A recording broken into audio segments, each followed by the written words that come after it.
March 21st is the International Day to Eradicate Racial Discrimination. This day commemorates the day when 69 people were killed by police who were peacefully demonstrating against apartheid on March 21st, 1960, in Sharpeville, Africa. Commemorating this day, Secretary General Ban Ki-moon said, "Racism continues to cause suffering for millions of people around the world. I look to all people to join the United Nations in our drive to eliminate racism. We must individually and collectively stamp out racism, stigma, and prejudice."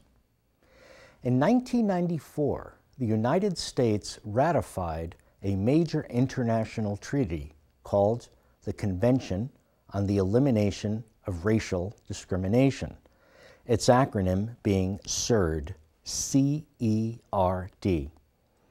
Given Article 6 of the U.S. Constitution, that treaties, once ratified, shall become law of the land, racism is not mentioned in the federal Constitution, and it is outlawed by constitutional fiat in only roughly 15 states. But because of this convention, CERD, it ought to now be officially illegal throughout the United States.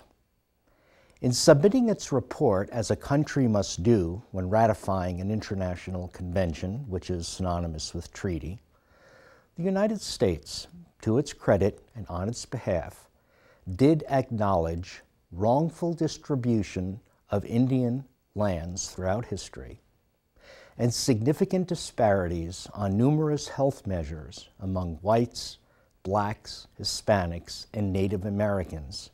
For instance, the United States acknowledged that infant mortality rates are 2.5 times higher for blacks than for whites.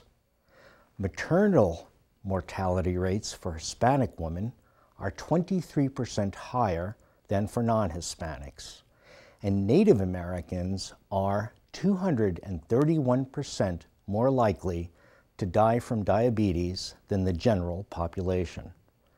The United Nations responded positively that the United States has seen a continuous increase of African American and Hispanics in fields of employment.